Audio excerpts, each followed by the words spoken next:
Okey, kita mula. Bismillahirrahmanirrahim.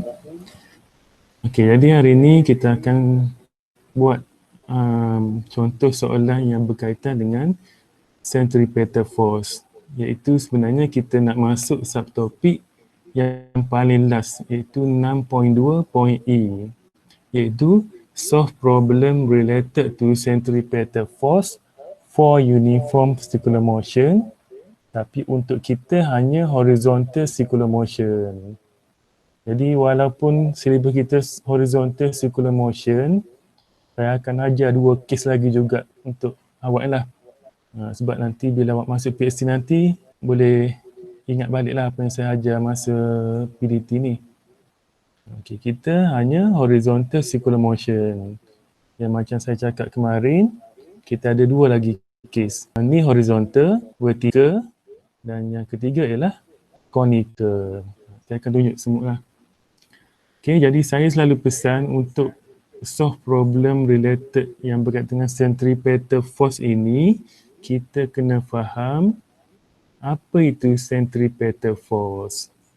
The centripetal force is defined as force acting on a body causing it to move in circular path of magnitude sekian-sekian. Maknanya saya tekankan apa dia? Force yang bertindak pada body yang menyebabkan objek tu move in circular motion. Kalau dalam kes soalan malam tadi, force yang menyebabkan tali tu boleh berpusing dalam circular motion ialah hanya tension je lah. Sebab dia pusing dia kan. Sebab ni tension, bawah ni weight. So tension je lah yang kita kata centripetal force. Weight tu adalah bukan dalam arah centripetal force. Sebab weight tu tidak menyebabkan dia rotate in circular motion. Dan lagi satu, saya cakap petang kemarin juga, untuk kita kata dia centripetal force, dia mesti ada dua benda kan. Ada dua ciri lah maksudnya. Dia mesti force yang bertindak pada objek itu. Yang kedua, force itu mesti directed toward the center of circular motion. So maksud dia centripetal force tu dia tertumpu di middle of the circle lah kan sir? Ke arah tengah lah kan sir? Ke arah tengah. Jadi kalau kita tengok figure 6.8 ni, objek ni move in circular motion. Jadi kita dapati akan wujud satu force yang sentiasa bertindak ke arah center of motion itu. Yang kita namakan force itu ialah centripetal force. Sebab itulah ada dua benda yang awak kena sangat-sangat faham pasal centripetal force, iaitu dia centripetal force ni dia umum ataupun general kan. Maknanya secara umumnya centripetal force ialah force yang bertindak pada objek itu dan arah dia sentiasa toward the center. Sentiasa ke center. Jadi kalau kita tengok soalan malam tadi ataupun kes yang horizontal sebelah dia ni, satu objek diikatkan dengan tali dan dipusing secara horizontally. Jadi weight dia bukan sejenis centripetal force. Sebab apa? Sebab weight ni tidak menuju ke center. Maknanya ciri-ciri dia tak menepati centripetal force. Jadi lagi sekali saya ulang, centripetal force ni dia secara umumnya macam tu lah. Tapi bila dia kena pada kes-kes tertentu, kita kena tengok siapa force yang bertindak pada objek itu yang menyebabkan objek itu bergerak dalam circular motion dan force itu pula menghala ke center of motion. Jadi kalau kena dua ciri-ciri ini, kita kata force itu adalah centripetal force lah. Jadi dalam kes soalan ini, centripetal force kita ialah tension. Okay, saya pernah juga guna soalan, ni kes PhD punya cerita kan. Ada satu objek diikatkan dengan pemberat tapi dia dipusing secara vertically. Dia rotate lah. Kita lukis dulu ni. Nak bagi faham apa maksud centripetal force. Bila objek ni pusing macam ni, kita label objek ni ada apa? Ada weight kan? Ada tension in the string. Di point ni lah. Okay, jadi kita kata apa? W dengan T ni adalah apa dia? Centripetal force. Centripetal force. Sebab apa? Sebab dia memenuhi dua ciri tadi, iaitu dia bertindak pada objek dan dia juga bertindak ke center of motion. Jadi dalam kes ni, centripetal force kita yang kita kata umum tadi ialah weight dan tension. Tapi kalau objek duduk kat sini, weight ke bawah. Ingat ni kita belajar chapter 4 ciri-ciri sesuatu force itu. Weight macam mana nak lukis dia, tension macam mana nak lukis dia, normal macam mana nak lukis dia, apa lagi, friction macam mana nak lukis dia. Okay. Jadi bila dalam keadaan ini, di point ini, T situ. So, siapa centripetal force kita dalam keadaan, dalam kes ini? T, sir. T je lah. Kenapa kita kata T? Sebab T itu memenuhi ciri-ciri bagi centripetal force. Iaitu dia bertindak pada objek yang menyebabkan objek tu bergerak secara circular. Lepas tu force tu pula ke tengah ataupun ke center of motion itu. Oh, jadi rupanya T dalam keadaan di point ini kita panggil dia centripetal force. Tapi dia sajalah. Dia je lah. So sir, kalau nanti dia bagi soalan sir, dia akan bagi contoh macam situasi tertentu kah sir? Macam dia sedang di atas kah, dia sedang dekat? Ada dah. Dia akan bagi. Oh, Okay. Gini. Awak silibus awak hanya horizontal. Yang saya cerita yang belah kiri ni, tu cerita circular motion dalam dalam vertikal. Kali ikutkan tak dalam silibus awak. Cuma saya nak ajar juga sebab saya rasa benda ni kita sekali harung je. Nanti bila awak masuk PhD, awak ingat je saya ajar hari ni. Okey, untuk silibus awak horizontal je yang belah kanan tu. Yang circular motion jenis horizontal. Jadi yang kalau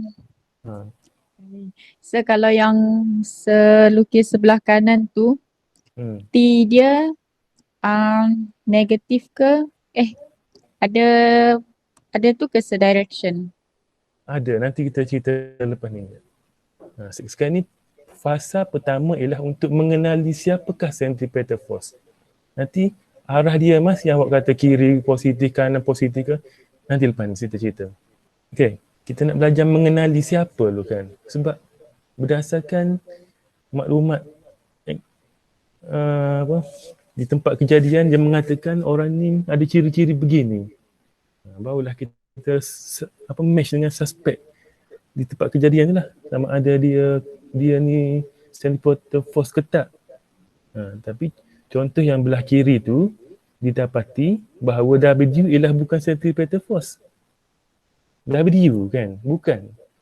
Kenapa W tu bukan? Sebab dia tidak tertumpu kepada arah objek sir.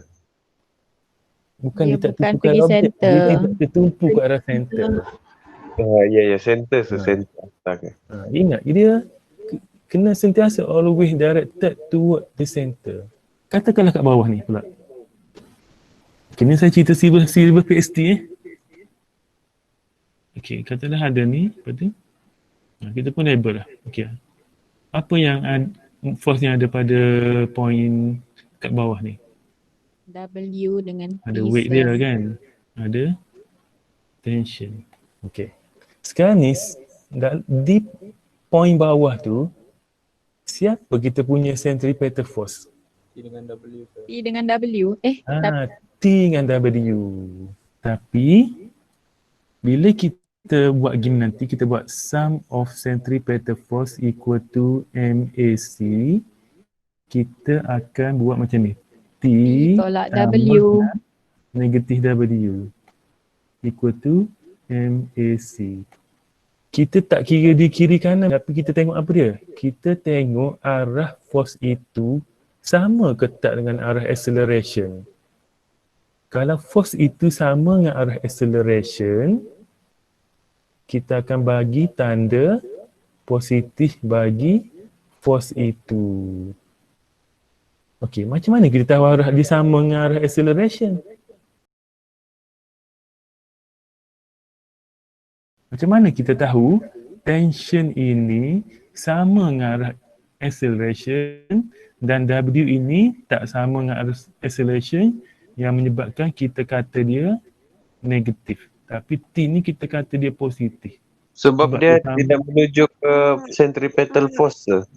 Lebih kurang gitu Syahir. Jawapan dia adalah, cuba tengok figure 6.8 kan. Kalau awak ingat kemarin saya pesan, AC ni, okey, bila objek move in circular motion akan ada pecutan yang sentiasa ke center of motion itu. Yang kita namakan acceleration dia ialah centripetal acceleration. Jadi AC ni ialah acceleration yang sentiasa ke center. Jadi kita dapati bahawa AC dan FC dia sentiasa sama arah. Sebab itulah W ni kita bagi negatif sebab W ini tidak sama arah dengan AC. Okey, cuba kita tengok soalan yang kita buat di chapter 4 dulu. Kan saya selalu pesan kena faham chapter 4.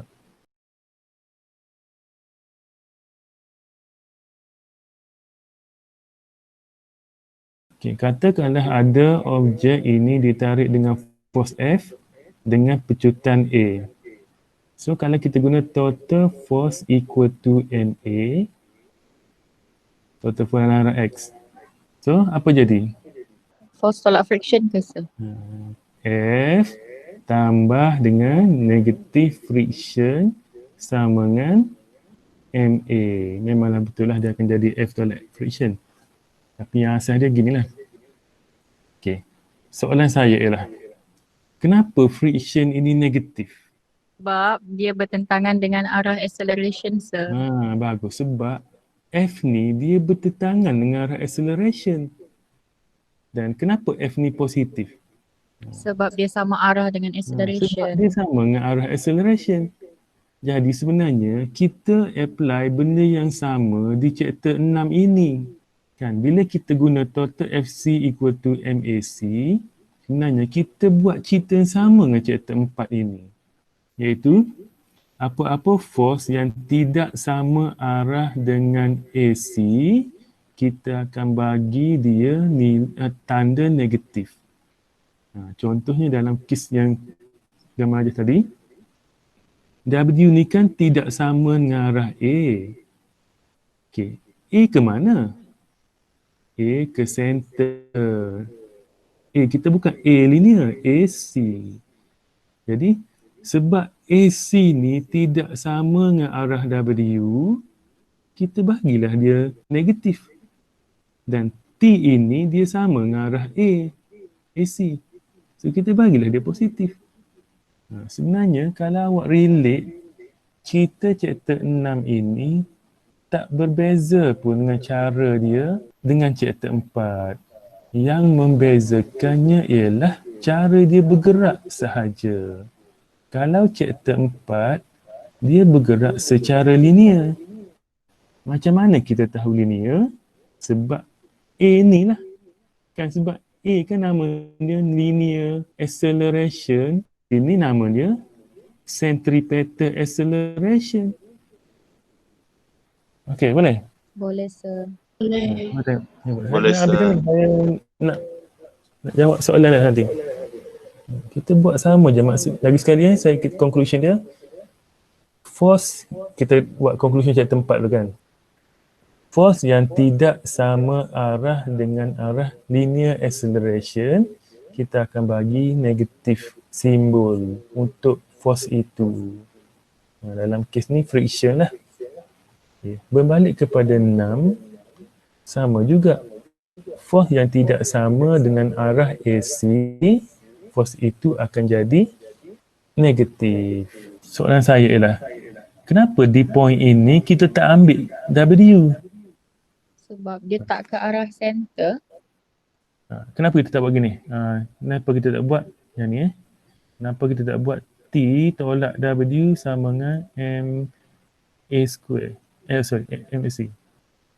Sebab dia bukan arah A. Betul.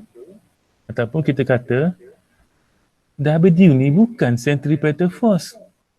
Kita buang awal-awal kan, dia tak boleh mengambil tempat di simbol ini, di simbol yang kita kata total FC. Sebab awal-awal dia bukan FC dah. Buat apa nak tambah dia? Jadi tak bolehlah kita ambil dia sebab dia bukan FC. So di point yang ni tadi, jawapan kita ialah T sama dengan MAC je lah. Okey ke? Okey, sir.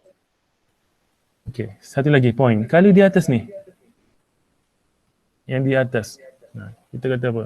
Total FC equal to MAC.